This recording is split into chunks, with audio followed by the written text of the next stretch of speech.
χρησιμοποιούνταν στην αρχή σαν βάση και κάποια στιγμή μετά το αφήσανε. Και όσοι βρισκόντουσαν εκεί πήραν αυτό το κτίριο και το κάνανε ουσιαστικά τόπο διαμονής και μέχρι και μέσα σχολεία φτιάξανε και οτιδήποτε μαγαζιά, όλα ήταν ένα κτίριο ουσιαστικά. Και όλα αυτά γίνανε, δηλαδή όλη αυτή η μετάβαση ουσιαστικά έγινε το 1974. Δηλαδή το 1974 περίπου χρονικά είναι σε μια φάση που έχει γίνει πια το Whittier θέρετρο και μπορείτε να επισκέπτεται ο κόσμος και είναι κάτι διαφορετικό. Πέρα από αυτό που ήταν παλιά. Έχει φύγει πια η ταυτότητα η παλιά, η προηγούμενη και έχει παρέλθει επίσης και το γεγονός του σεισμού, το οποίο το περιγράφω μέσα και γίνει ένας από τους μεγαλύτερους σεισμούς στην ιστορία της γης που έχει καταγραφεί, ο οποίος ισοπαίδωσε, έκανε τρομερές ζημιές και μετά τέλος πάντων επανήλθαν αυτοί και το Η Φωτοστιβάδα είναι αληθινή? Όχι, η Φωτοστιβάδα είναι επινοημένη. Μάλιστα. Και γιατί δεν υπάρχουν ονόματα παρά μόνο ελάχιστα, δηλαδή γιατί γιατί πρώτος, δεύτερη, τρίτη? Ναι, έχω μια αιμονία εγώ με αυτό, δεν είναι... Δηλαδή, ναι, δεν είναι ωραίο, η αιμονία δεν είναι ωραία. Τι να κάνω, αφού βγαίνουν. Υπάρχουν ειδικοί που πάνε. Δεν έχω πάει ακόμα. Σε διαλύμα. Δεν έχω φτάσει σε αυτό το σημείο. Ναι, αλλά γιατί. Με ανέχονται ακόμα και οι εκδότες, α πούμε, οπότε τα βγάζουν. Οπότε λέω εντάξει, οκ, συνεχίζουμε. Γιατί σε κάποιους δίνουμε ονόματα όπως ας πούμε στο Sony ή στην Ερήν ή στην Τάρα ή στον Χιλ και σε άλλους όχι. Κοίταξε να δεις, αυτό και έχει να δίνουν κάνει. ιδιότητες, ο Ψαράς ας πούμε. Ναι. Το εξηγείς γιατί. Ναι. Αλλά κοίτα, πώς το διαλέγεις αυτό? Εγώ προσπαθώ πώς το φτιάχνεις στο μυαλό σου αυτό? Ναι, θέλω μια ισορροπία, δηλαδή μια ισορροπία μεταξύ ονομάτων τα οποία είναι ουσιαστικά ανύπαρκτα και ονομάτων υπαρκτά. Δηλαδή να υπάρχουν και 5 ονόματα κανονικά, να υπάρχουν και τα άλλα 5 τα οποία είναι. Τώρα. Και αυτό έχει να κάνει με το γενικότερο τρόπο σκέψης όταν γράφω, γιατί επειδή έχω μέσα τη μουσική έχοντας ασχοληθεί παλαιότερα, με έχει επηρεάσει πάρα πολύ στο κομμάτι της σύνθεσης. Και επειδή έχω ασχοληθεί και με την jazz, πριν αρχίσω να γράφω, αυτό ήταν το κακό, έμαθα κάποια πράγματα στην αρμονία και όλα αυτά έχουν μπει στο μυαλό μου, έχουν δέσει και τα χρησιμοποιώ στη συγγραφή στην αρχή χωρίς να το καταλαβαίνω. Μετά άρχισα να το συνειδητοποιώ ότι όντως ακολουθώ αρκετά περίπου αυτούς τους κανόνες. Φαίνεται ότι έχεις πάρα πολύ, καλά φαίνεται ότι αγαπάς την jazz, αλλά και οι τεχνικές σου γνώσεις, δηλαδή με το σαξόφωνο, το πώς φτιάχνεται, ας πούμε, εγώ δεν ήξερα ότι το εφήβρε ένας Βέλγος. Ναι, εντάξει, σαξόφωνο ήταν το αγαπημένο μου όργανο για 8 χρόνια έπαιζε σαξόφωνο. Οπότε κάθε μέρα έπαιζε σαξόφωνο. Γι' αυτό δεν υπάρχουν πια είναι σαξοφωνίστες. Εκλείψη. Ναι, έχουν εκλείψει. Στην Ελλάδα. Και βρήκα φοβερά ενδιαφέρουσες τις ιστορίες για το κάθε θρύλο της jazz που αναφέρεις. Δηλαδή κάθε τόσο πετάς και μια ιστορία για αυτούς. Ναι, γιατί έχω μελετήσει κάποιους που μου αρέσουν ιδιαίτερα, που μου αρέσει πολύ ο ήχος τους, τα κομμάτια τους, οι αυτοσχεδιασμοί τους και έχω δει περίπου βιογραφικά στοιχεία, έχω διαβάσει και κάποια βιβλία και πήρα κάποια κομμάτια από εκεί και τα έβαλα και στο βιβλίο. Ο σκοπός μου είναι, μεταξύ άλλων, και να δώσω σε κάποιον ο οποίος δεν ασχολείται πολύ με αυτή τη μουσική, να του δώσω κάποια στοιχεία, έτσι ώστε αν θέλει να ψάξει, να μπει λίγο μέσα και να δει τι γίνεται, που μπορεί ίσως και να του αρέσει. Γιατί θεωρώ ότι η jazz είναι μια μουσική που δεν πρέπει να χαθεί ποτέ. Επειδή γενικώς και στην Αμερική έχει περνάει μια κρίση τα τελευταία χρόνια. Είναι γιατί δεν παίζει σαξόφωνο. Ναι, είναι και αυτό. Ήθελα να αναδείξω για μια ακόμα φορά, έστω και μέσα από ένα βιβλίο. Μου έκανε φοβερή εντύπωση επίσης. Όχι, τώρα ξέχασα τι θέλω να πω. Δεν πειράζει, θα σου έρθει. Μπορεί να θέλει η Μαρία να πει κάτι. Το Alzheimer. Α, αυτό που γράφεις για τους αυτοσχεδιασμούς, ότι δεν είναι ότι του κατέβει του καθένα, αλλά άλλοτε βγαίνουν γλυκεροί, άλλοτε βγαίνουν αδιάφοροι, άλλοτε Δηλαδή ότι ακολουθείτε κάποια σειρά, να το πω, αρμονία, να το πω. Λάθος, το πω όπως και να είναι, γιατί εγώ δεν ξέρω.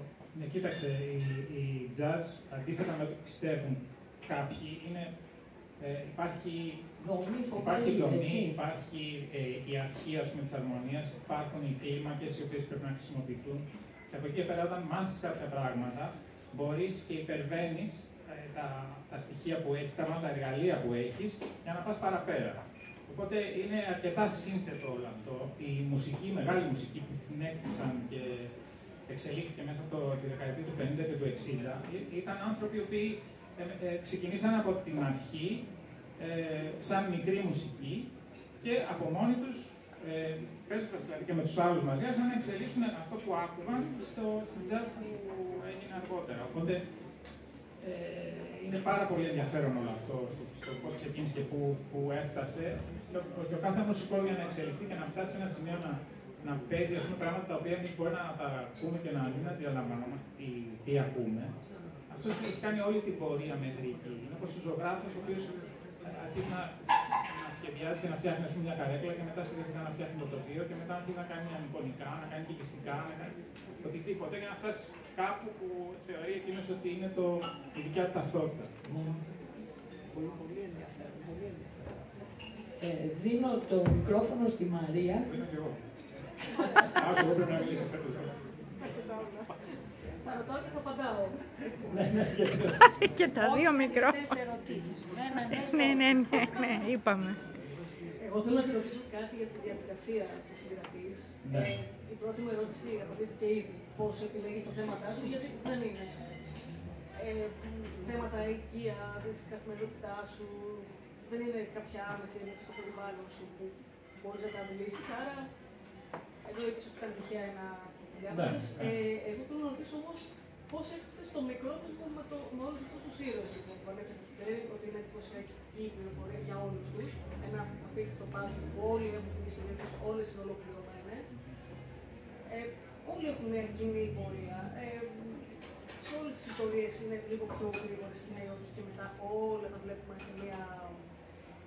σε ένα zoom, σε μια αργή κίνηση, όλα επιβραδύνονται στην Αλάσκα. Πρώτον, αν αυτό ήταν σκοπό, δηλαδή αν είχες και εσύ στο νου σου τον ρυθμό των δύο μέρων, και δεύτερον, από πού τους βρίσκεις όλους αυτούς τους ήρωες. Κατασκοπεύεις τη Μαρία και εμπνέεσαι άλλους γνωστούς σας, ήρωες των άλλων. Τις ίντριγκες. Κοίτα, η αλήθεια είναι ότι όταν μπαίνεις στη διαδικασία να ξεκινήσεις κάτι να το δουλεύεις, οτιδήποτε σου συμβαίνει τριγύρω σου, έχεις την τάση να το παρατηρείς. Οπότε, μπορεί να βρεθούμε σε ένα χώρο να δούμε ένα θέατρο και στη διπλανή θέση να μιλάει μια κυρία με μια άλλη κυρία και να συζητάνε για κάτι που τους έχει συμβεί. Κατασκοπεύεις τον κόσμο. Δεν το λέω έτσι, παρατηρώ το λέω.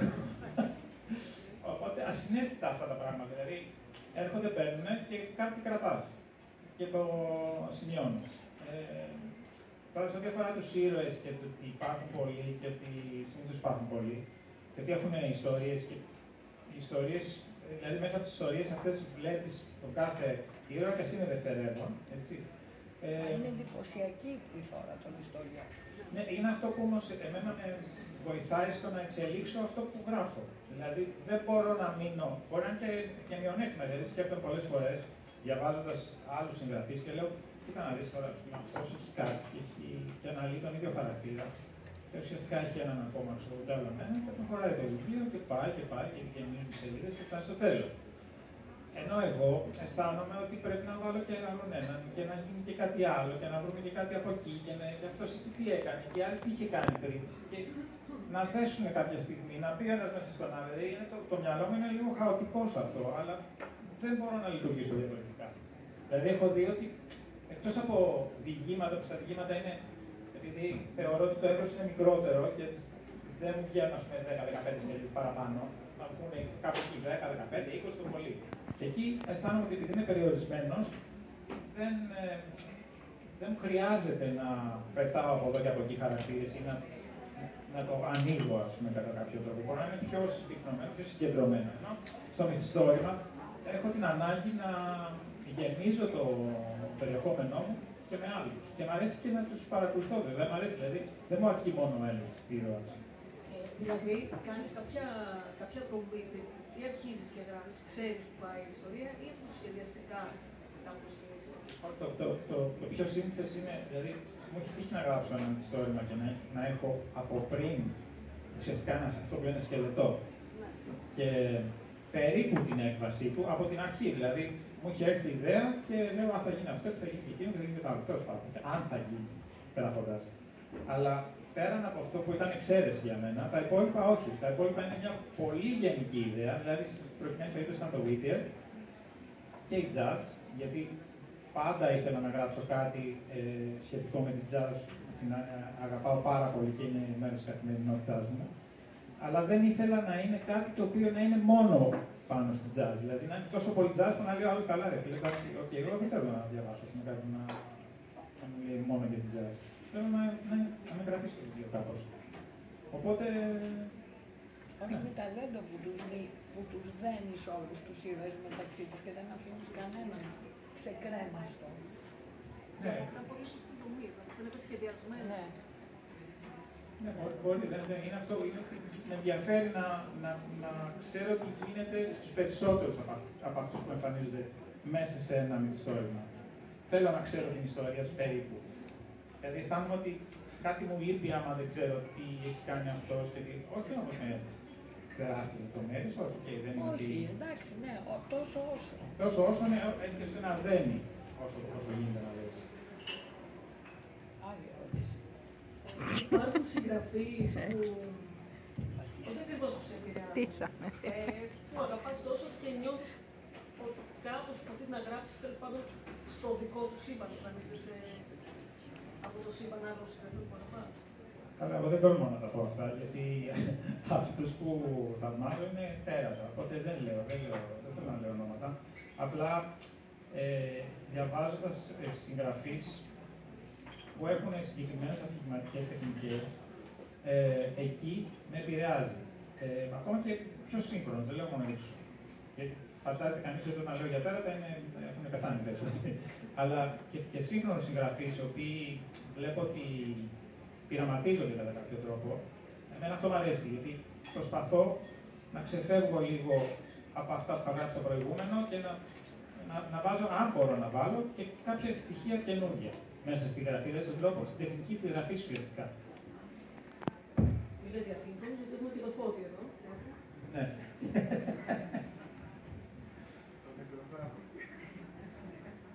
Από πεθαμένους έχουμε τίποτα. Έχουμε πολύ. Για να ευχαριστηθεί και ο Φώτης δηλαδή. Εντάξει, ας πούμε το Φόπνερ και δεν λέμε.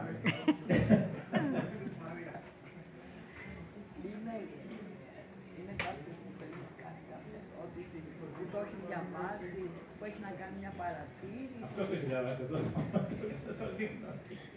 Ο Μάκης το έχει διαβάσει σίγουρα. Η Δέσποινα το ξέρω. Εγώ θέλω να πω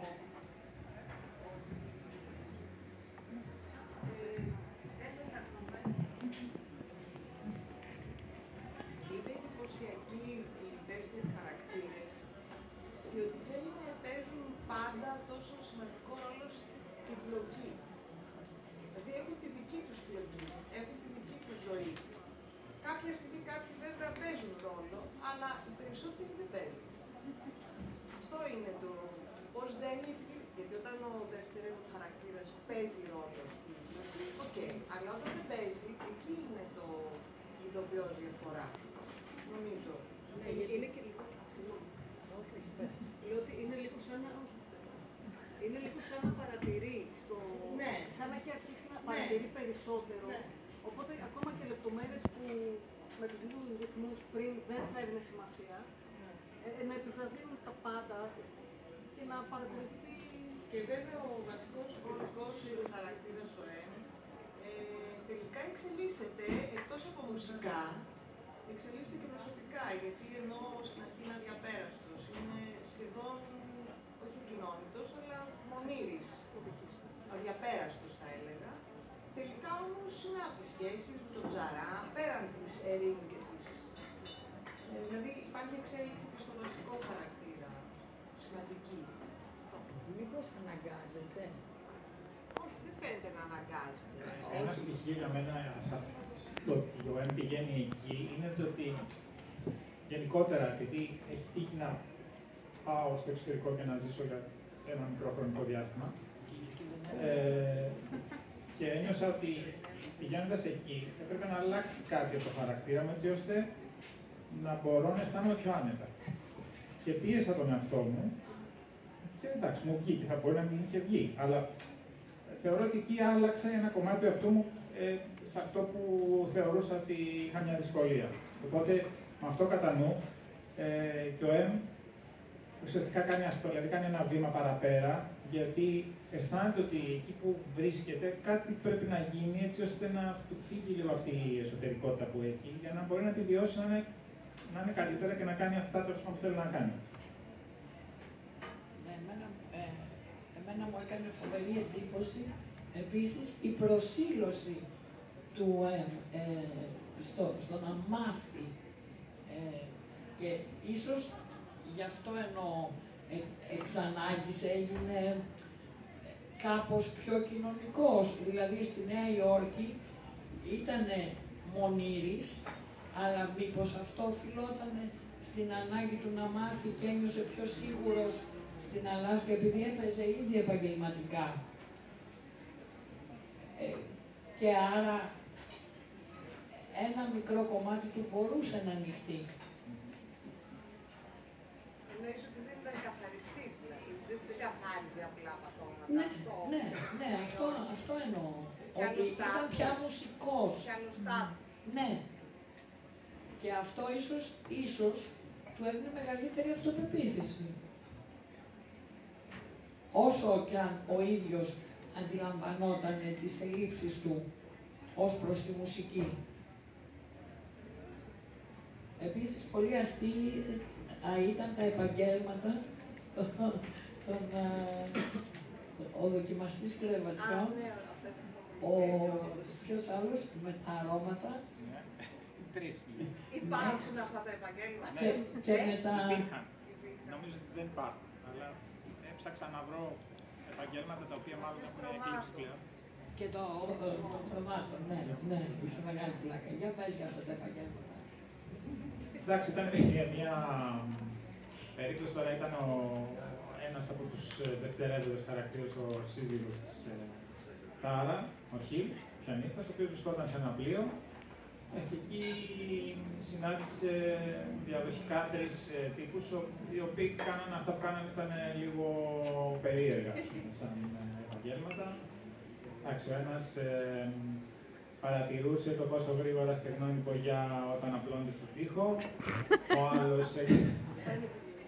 Αυτές είναι δουλειές. Αυτές είναι δουλειές. Ο άλλος δοκίμαζε τα στρώματα, δηλαδή έπεφτε, κοιμότανε και μετά έλεγε το στρώμα είναι σκληρό, είναι... Μα έτσι πιωμένος που ήταν καταλάβει. Ό,τι καταλάβαινε. Και να τον άφηνε. Ξερενόταν, τέλος πάντων. Ο τρίτος τι έκανε, δεν θυμάμαι το τρίτο. Με τις μυρωδιές. Ο τρίτος δούλευε σε μια εταιρεία που ασχολιόταν με καλλιτικά και αρώματα και εξέταζε το προσωπικό να δει αν έχει καλή μυρωδιά, αν έχει καλή όσφρηση, έτσι ώστε να μπορούν να δουλέψουν στις θέσεις που τους βάζουν στην εταιρεία. Εντάξει.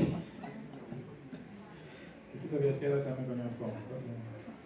Όχι, και εμείς διασκεδάσαμε. Εντάξει, αυτό δεν θα το ήξερα εγώ. Γι' αυτό το λέμε. Οπότε, αν δεν έχετε κάποια ερώτηση... Μαριάκης. Οπότε κλείσαμε όλοι. Δεν έχω άλλες. Έχω. Έτσι, αλλά πες. Κάτι. Πάλι για το μέλλον. Βέβαια, μη ρωτήσεις για το μέλλον. Όχι, μη ρωτήσεις πότε θα πάψει να γράφει. Όχι, δεν θα ρωτήσω τέτοιο πράγμα. Αυτό το που στείλει Φοβόμαστε. η φοβολία. Πότε θα γράψεις κάτι με έναν ήρωα που γυρίζει τον κόσμο με την κάτι του?